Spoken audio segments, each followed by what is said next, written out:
Bonjour, bonsoir la famille. Très heureuse de vous revoir. Bon dimanche et bon début de semaine chez vous. Aujourd'hui, je suis venue. Comme nous savons nous tous, nous avons une bonne nouvelle. Ok? Une bonne nouvelle, la bonne nouvelle que afin on se trouve Pasteur Paul Mukenji. C'est vraiment une très bonne nouvelle pour la partie plaignante, une très bonne nouvelle pour la partie accusée, une très bonne nouvelle pour la justice québécoise, mais aussi une très bonne nouvelle pour nous les nôtres. Parce que nous sommes là, parce qu'on s'inquiétait. Tous, on voulait voir Pasteur Mukenji avec une bonne santé, à une bonne santé, mais Dieu a fait sa grâce. On sait là, se trouve pasteur, il est en Kinshasa, il a une bonne santé. Mais moi, je me pose la question, pourquoi il veut se justifier comme ça? On ne sait même pas qu'est-ce qui lui a poussé de sortir, de parler, on ne sait pas. Mais pourquoi il veut se justifier comme ça? Il est venu répéter tout ce que sa femme avait déjà dit. Tout ce que sa femme avait déjà parlé, c'est ce qu'il est venu répéter. Mais qu'est-ce qui lui pousse à se justifier comme ça? Est-ce que quelque part dans la Bible, moi j'ai lu quelque part dans la Bible, se justifier trop c'est un péché aussi. Pourquoi il veut se justifier comme ça? Mais l'essentiel est qu'il est en forme, il a une bonne santé, il est au Congo. C'est ça l'essentiel. C'est pourquoi nous allons profiter de cette occasion pour parler des dégâts dans les églises en général. La responsabilité est partagée chez les chrétiens et aussi chez les pasteurs. Parce que Jésus-Christ avait dit quelque chose, avait soulevé quelque chose. Est-ce qu'à mon retour, trouverai-je encore les gens qui ont la foi?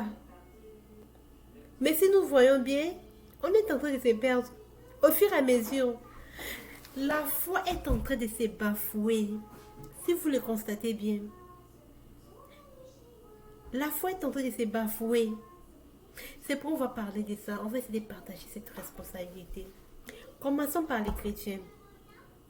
Parce que les chrétiens, si on parle mal de pasteurs, si on soulève, on dénonce des mauvaises habitudes de pasteurs, les chrétiens, les membres des églises s'acclament, c'est-à-dire les membres des assemblées acclament. Quant à eux, la loi de la sainteté est faite seulement pour le pasteur, mais non pour les membres de l'église. Quant à eux, les pasteurs n'ont pas droit aux erreurs, mais pour eux, ils ont droit à ça, à faire du mal. Ça fait rien, parce qu'ils ne sont pas des pasteurs, non. La responsabilité est partagée. Aucune référence dans la Bible qui a dit que les pasteurs, Dieu rachètera certaines personnes parce que c'est à cause de les pasteurs qui sont partis dans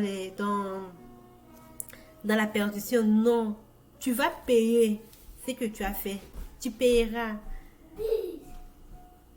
Tu paieras par rapport à ce que tu as sémé. Tu récolteras ce que tu as sémé au temps de la fin, au jour du jugement.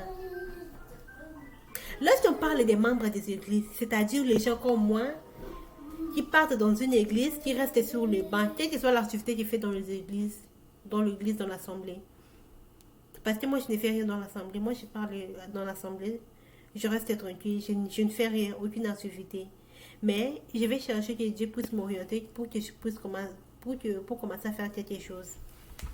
C'est ce que je demande à Dieu. La Bible dit la famille. Malheur à celui qui est le fils de l'homme sera trahi par lui. C'est ce que dit la Bible. Même si je n'ai pas bien récité la référence, mais vous connaissez mieux plus que moi. Vous savez quoi? Jésus-Christ, avant de venir sur la terre, dans la mort de Jésus-Christ, c'est un projet. Il le savait bien. Mais aujourd'hui, chez nous les chrétiens, Judas est devenu la personne la plus haïe de la Bible. Tout simplement parce qu'il avait trahi Jésus. Parce qu'il a trahi Jésus un jour. Judas même est haï plus que Caïn.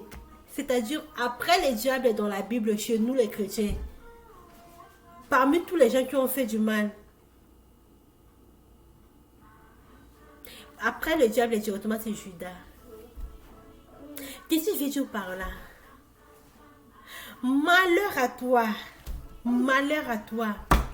Ou les pasteurs, c'est-à-dire une personne qui avait vraiment l'envie de servir Dieu, qui avait vraiment envie d'encadrer les brebis de Dieu.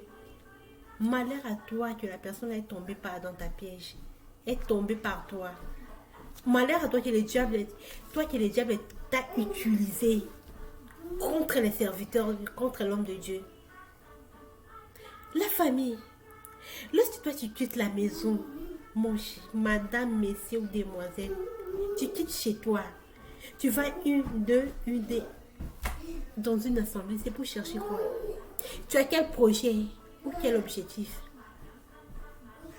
Parce que moi qui connais ce que je suis en train de je cherche dans les assemblées. Moi qui connais ça bien. Si je pars dans un endroit où je ne me retrouve pas directement, je recule. Parce que ce qui fait quelque chose sans conviction, c'est une malédiction. Parfois, il y a des endroits où on peut se retrouver, mais tu n'es pas à l'aise. Tu trouves seulement que mon trésor, ce que je voulais, c'est ça. Mais tu n'es pas à l'aise. Quitte pour ne pas commettre du péché un jour. C'est juste une conseil. Madame, messieurs et demoiselles, tu as commencé à partir à l'église, ça fait maintenant 5 ans, hein? Ça fait même 2 ans. Ok? Pour ne pas dire 5 ans, ça fait 2 ans. Maintenant, aucune référence dans ta tête. Tu penses à quoi? C'est quoi le projet? C'est quoi le projet? Là où tu passes, c'est quoi ton projet?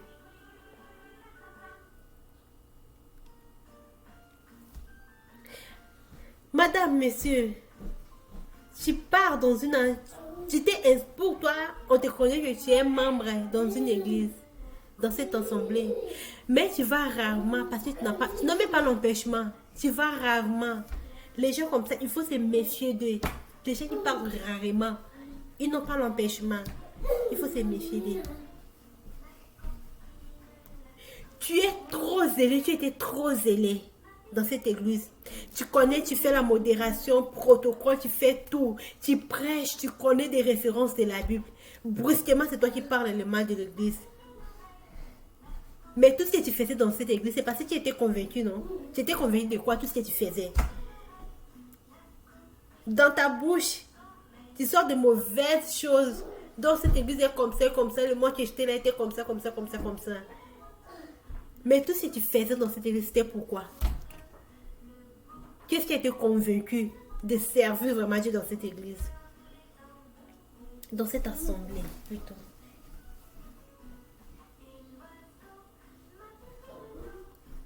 Ça me fait peur maintenant les attitudes des chrétiens. Est-ce que, disons la vérité, est-ce que vous avez déjà vu un païen? C'est-à-dire, les gens qu'on les appelle les païens, les gens qui ne connaissent pas Dieu. Venus déjà accuser, parler mal de l'église, accuser l'église, amener l'église à la justice. Non. Même les homosexuels n'ont pas encore fait ça. Même les homosexuels, je dis bien, n'ont pas encore fait ça pour venir, nous sommes contre les églises. Même les formations n'ont pas encore fait ça. En disant que nous sommes contre les églises, nous sommes contre ces gens-là, il faut enlever ces gens-là. Ils n'ont pas encore fait ça, peut-être qu'ils vont le faire dans l'avenir. Mais maintenant, ils n'ont pas encore fait ça. Mais c'est seulement entre nous les chrétiens qu'on se tue. Entre nous seulement. La famille dont le Seigneur. Qu'est-ce qui se passe dans notre tête, dans nos têtes? Soyons beaucoup vigilants. Ok? Comme j'avais donné vraiment une conseil au début. Là où tu es, si tu ne te sens pas à l'aise, quitte. Si tu ne veux pas aller dans une assemblée, reste chez toi. Tu vas prier, tu vas t'écouter. Jusqu'à ce que Dieu va t'orienter, le Saint-Esprit va t'orienter. Lorsqu'on t'évangélise pour aller à l'église, on ne te force pas. Ok la famille? Merci. Maintenant, on va parler de pasteur. Gloire soit à l'Éternel. Au paix des pasteurs qui restent. Gloire soit rendue à l'Éternel, les pasteurs qui font des évangélisations, qui aiment vraiment faire des nations les disciples de Jésus, mais pas les disciples de leur église. Les pasteurs qui connaissent bien leurs brebis, les chrétiens, qui connaissent des maisons des chrétiens. Tous les chrétiens, c'est-à-dire les chrétiens les plus riches et les chrétiens les plus pauvres. Gloire soit rendue à l'Éternel, aux pasteurs, aux hommes de Dieu qui sortent leur argent pour acheter quelque chose aux chrétiens, aux chrétiens pauvres. Gloire soit rendue à l'Éternel, aux pasteurs qui aident les gens dans les églises. Je ne dis pas aux pasteurs qui prennent les sacs de riz et les savons, amener ça dans une orphelinat, appeler les caméras pour les filmer.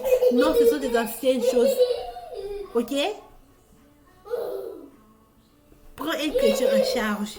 C'est-à-dire, si tu vois ça marche pas, un chrétien n'a pas un endroit à dormir. Ne le fais pas dormir dans une église. Mais donne-lui un endroit. Si tu as l'argent, tu peux me construire une maison. Là, le chrétien a son terrain. Tu peux lui aider à trouver un endroit à dormir. Sans intérêt. Parce que vous ne nous avez pas bien formés. Si toi tu formais bien, c'est comme si une maman qui n'a pas bien éduqué son enfant. Si toi tu as bien éduqué, tu as bien formé tes chrétiens, jamais personne n'aura la force de se mettre devant toi. Parce que toi tu portes un esprit de supériorité. Aujourd'hui, regarde les accusations qu'on accuse contre vous. Comment est-ce qu'un chrétien, un membre de l'église, une personne tu gérais, tu gères spirituellement par la grâce, par la force que Dieu t'a donnée, puisse venir dire que tu es sortir avec lui, puisse venir dire que c'est toi qui as, c'est-à-dire que tu l'as escroqué. Qui a le courage? Parce que vous vous comptez bien. Vous vous comptez bien. Ok, merci la famille. Je ne serai pas vraiment longue. Merci vraiment pour tout ce que vous avez fait. Merci pour tout ce que vous continuez à faire pour moi. Merci pour votre temps. Bon, je vous remercie. Bon début de semaine. Merci. Bye.